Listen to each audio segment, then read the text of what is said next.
he grabbed my son, grabbed him by his neck, and my son still didn't fight with him. What are you coming for him for? Say it. Say it. Say what? Face. I say it to your face. Yeah, I said it. Yo. Bro, what are you trying?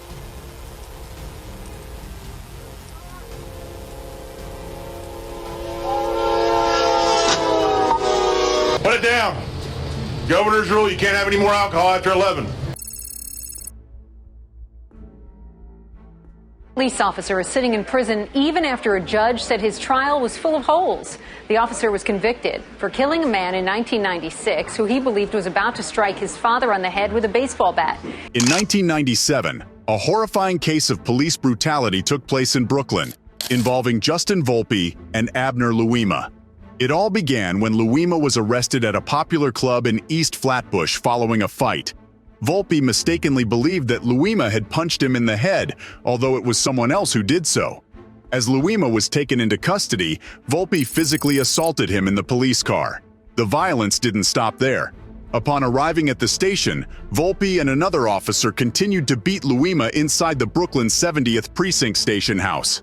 However, the most horrifying part was yet to come. Volpe took Louima to a bathroom in the station house, where he committed an unspeakable act of violence. Using the jagged wooden handle of a broomstick, Volpe sodomized Louima. Though witnesses testified to the assault, the broomstick used as a weapon was never found. During the attack, Louima reported that Volpe and the other officer used racial slurs repeatedly. Shockingly, after the assault, Volpe boasted about his actions to other police officers in the precinct. After the brutal assault, Louima suffered severe injuries, including a ruptured colon and bladder, and broken teeth. It took him several months to physically recover from the abuse. The incident sparked immediate outrage within the NYPD and the public. Thousands of people took to the streets to protest, demanding justice for Abner and condemning the actions of the officers involved. Many criticized the NYPD's slogan of courtesy, professionalism, respect, altering it to criminals, perverts, racists to express their anger. During Volpe's trial, Judge Eugene H. Nickerson strongly condemned him for committing an exceptionally heinous crime that not only harmed Louima, but also tarnished the reputation of the police department and society as a whole. The evidence against Volpe continued to mount, leading him to eventually plead guilty to the crime. He acknowledged betraying Abner Louima's rights, the trust placed in police officers by the city, and his own integrity and that of his colleagues and attorney. I think that in a scale of 1 to 10, Volpe's apology was a -1. He did only what he thought he had to do. He clearly did not address the pain he's caused this man. Volpe received a 30-year prison sentence, and the judge described his actions as an incredibly brutal abuse of power, second only to intentional murder in its barbarity. As a result of his conviction, Volpe was promptly fired from the police force. During his statements in court, he showed visible emotion, frequently choking up. He acknowledged the gravity of his actions and recognized that the impact of the case went beyond just him and Abner Louima. He expressed remorse for the harm he caused to Louima and his family, acknowledging that his actions had intensified existing fears people had about law enforcement, especially because he was a police officer. He will finally be forced to face the reality of the crimes that he committed over 2 years ago. Crimes against 2 innocent men and crimes against the rule of law in this city. Currently, Volpe is serving his prison sentence in a federal facility in Texas. In 2012, while behind bars, he married Caroline Volpe in a prison ceremony. In 2021, he made an appeal to Judge Frederick Blackburn in Brooklyn, seeking early release due to concerns about contracting COVID-19 in prison. He asserted that he wasn't trying to escape punishment for his crime, but he believed his family had already endured enough during his 21 years in prison. However, the judge rejected his appeal, stating that the risk of COVID-19 infection wasn't a strong enough reason to warrant his release, especially considering the seriousness of his crimes. Judge Blackburn emphasized that there were no extraordinary or compelling reasons justifying a reduction in his sentence, given the grave nature and circumstances of his actions. As of now, Volpe is scheduled to be released in 2025.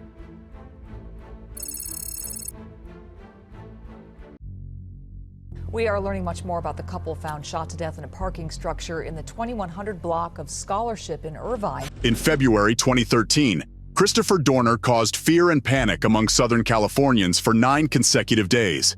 A former officer of the Los Angeles Police Department, Dorner had embarked on a vengeful mission against his former colleagues at the department. However, before his life took a dark turn, Dorner had been an upstanding citizen. He had a promising athletic career, served as a law enforcement officer, and was honored for his military service. Dorner's childhood dream was to become a police officer, and he grew up in Orange County, California, with that ambition. In his teenage years, he even participated in the City of Las Palmas Police Department youth program. He pursued higher education, earning a degree in political science from Southern Utah University. During his time in the U.S. Navy, he was recognized for his exceptional marksmanship skills. In 2005, Dorner pursued his dream of becoming a law enforcement officer by enrolling in the police academy in Los Angeles. However, his experience in the academy was far from smooth, unlike his time in the military. Reports indicated that Dorner got into trouble when he accidentally discharged a firearm, and he was also known for clashing with authority figures. There was even an accusation that he had punched another recruit, which he strongly denied. However, the incident that led to his dismissal from the police force happened in 2007. Dorner made an official complaint against his field training officer, alleging that the officer had kicked a mentally ill suspect in the head during an arrest. The officer denied the accusation, and an internal affairs investigation concluded that the kick did not happen. As a result, Dorner was charged with making false accusations, although the father of the alleged victim testified that his son had told him about the kick. The alleged victim chose not to speak up about it. Nonetheless, the victim had been examined by a physician immediately after the arrest, and 3 other witnesses testified that they did not witness any such attack. During this period, the training officer had also criticized Dorner's performance in an evaluation report. Ultimately, the discipline board found Dorner guilty of lying, leading to his dismissal from the police force. This setback deeply affected him. How did she describe Christopher Dorner? She described him as a trainee. She did not have flattering things to say about him. After Dorner's dismissal from the police force, his dream of becoming a police officer shattered, and this became a turning point leading to the tragic events of 2013. Over time, Dorner's anger intensified. He fought against the reasons for his termination, but in 2010, a judge upheld the LAPD's decision. His personal life was also in turmoil. One of his ex-girlfriends, Ariana Williams, warned others about his unstable behavior, urging them to stay away from him. Dorner became increasingly isolated from his friends and family. In his manifesto, he revealed that he had lost contact with his mother and sister and was battling severe depression. He accused the LAPD of victimizing him for speaking out against their culture of lies, racism, and excessive use of force.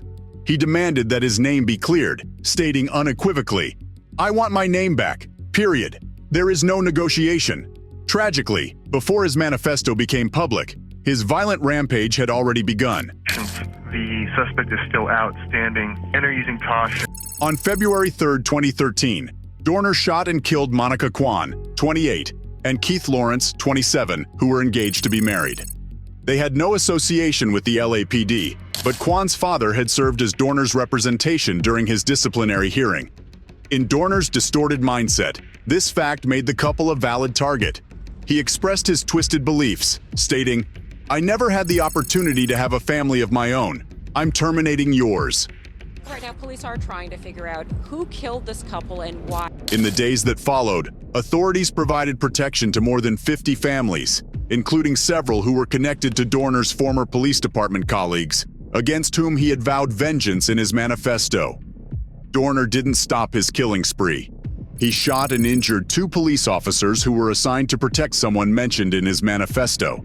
Then, he opened fire on 2 other officers who were stopped at a red light.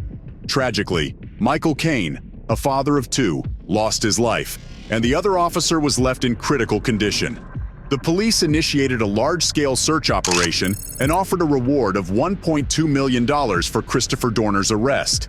Despite weeks of effort, authorities were struggling to locate him. At one point, they mistakenly shot and injured 2 women in a truck they thought was Dorner's vehicle.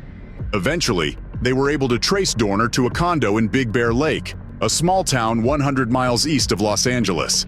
He had been hiding in the condo, observing the ongoing manhunt until the couple who owned the condo returned. He then tied them up, stole their car, and escaped. However, the police were on his trail, and they eventually chased him to a cabin. Identifying him, one of the things that I remember was that he had a lot of guns that were registered to him. According to his manifesto, Dorner had vowed to target law enforcement officers and their families, and he stayed true to his word by not harming anyone else. On February 12, 2013, at the cabin in the small town, Dorner engaged in a shootout with the police, resulting in the death of one sheriff's deputy and injury to another. Despite the police's attempts to apprehend him, he refused to surrender. Around 4:15 p.m., the police deployed pyrotechnic tear gas into the cabin, causing it to catch fire. Recognizing that his options were limited, Dorner realized it was the end for him. As the flames consumed the cabin, he made the decision to end his life. Some officers reported hearing a single gunshot from inside the cabin.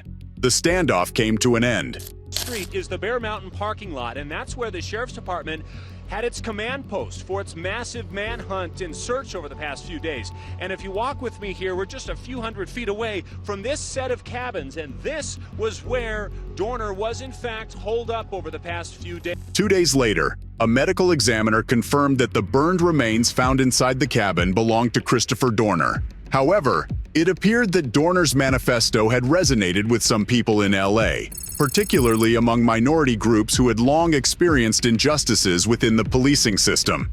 Pages supporting Dorner emerged, and individuals expressed their grievances against the police. While many condemned Dorner's actions, they sympathized with the issues he raised. During a community meeting, a man from Los Angeles told LAPD Police Chief Charlie Beck, "I don't defend what Dorner did, but like many in the community, I believe what he said."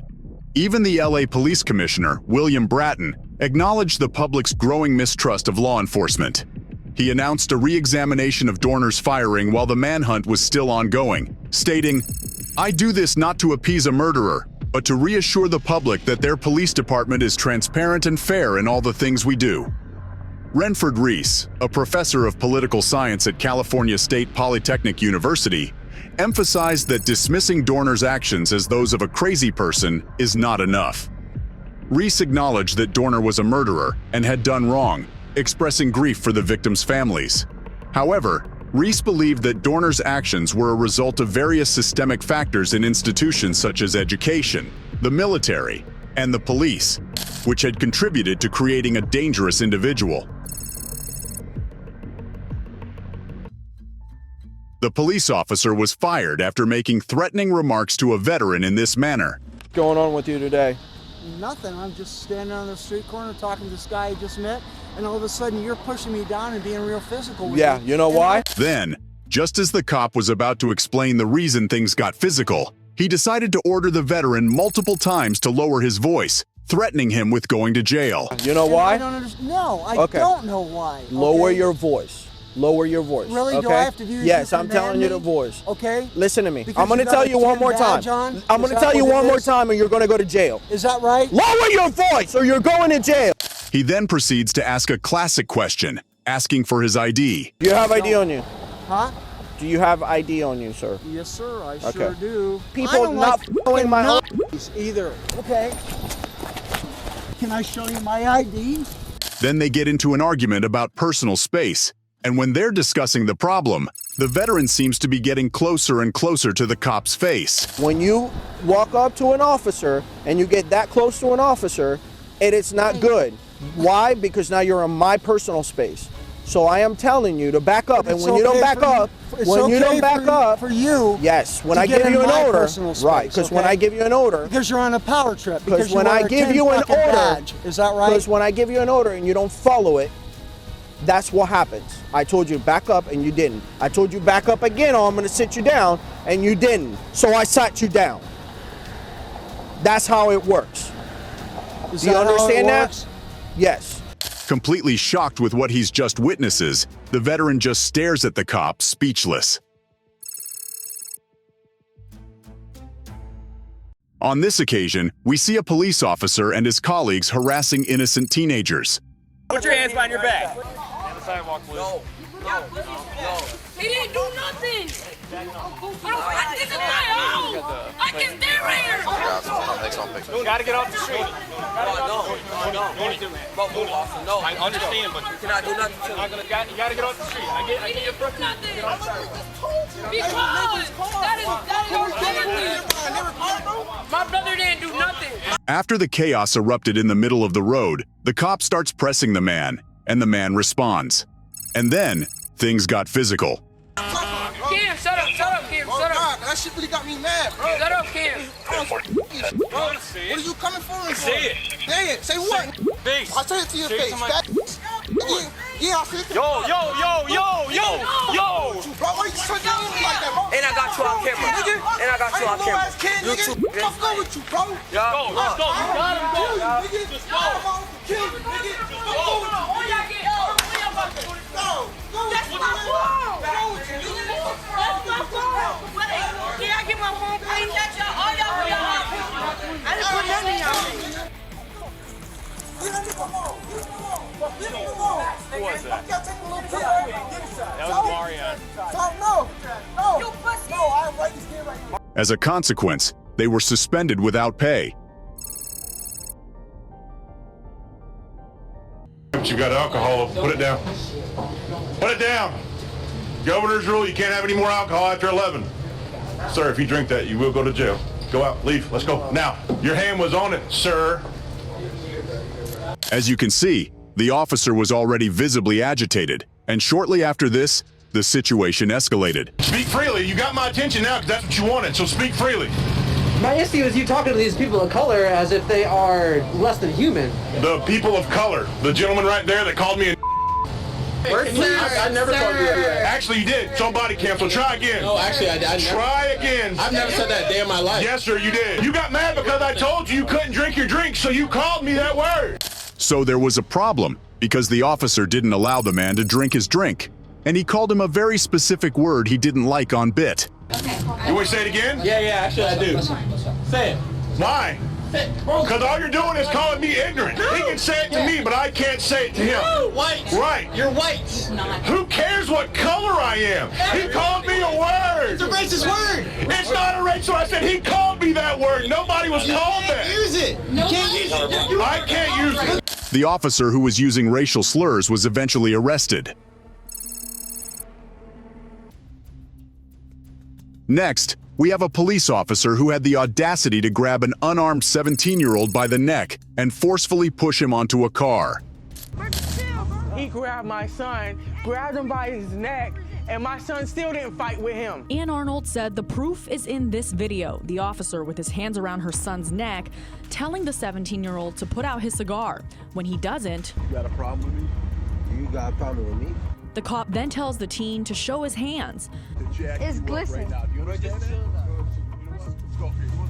Just chill, bro.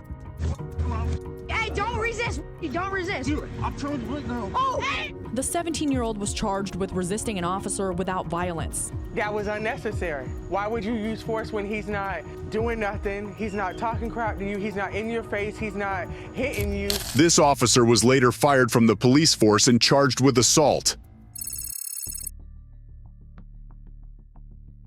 The cops in question were eventually fired due to their handling of a situation involving a calm news reporter at a school. I am allowed to be here. Did you not see that man put his hands on me? You continue to go. Now. Or you can go to jail. Sir. You want to go to jail for criminal trespassing? I don't care. You're going to walk out the door. I'm going to listen. You're going to walk out the door. Do not touch me. Out, sir. You're going to walk out the door, or you're going to jail. Do not touch me. Sir, can we talk outside, please? I am trying to listen. I am doing my job.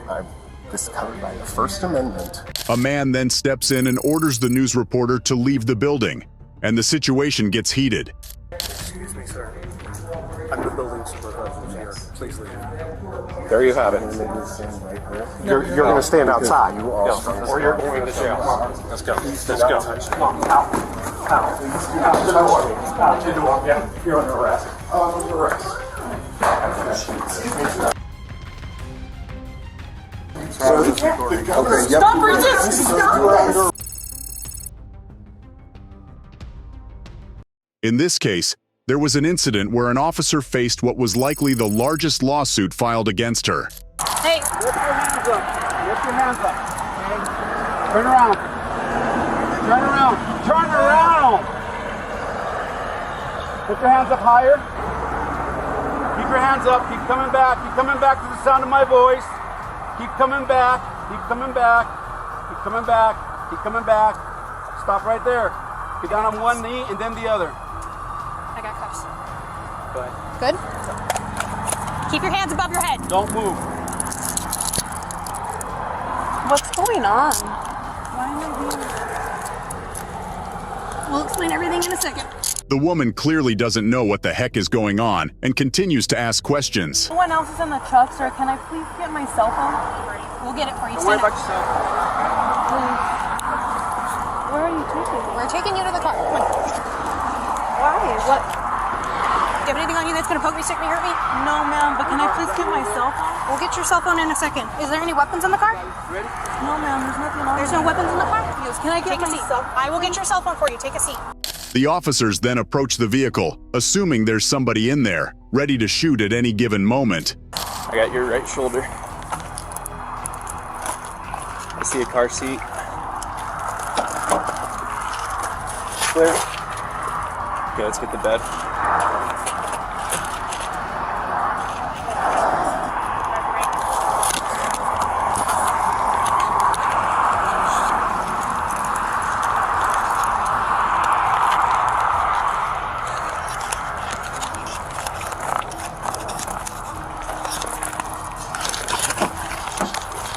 Took her a long time to pull over. I got a holster right here in the passenger seat. But then, out of nowhere, the psycho cops acting aggressively without a reason get instant karma when an actual train hits and demolishes their car.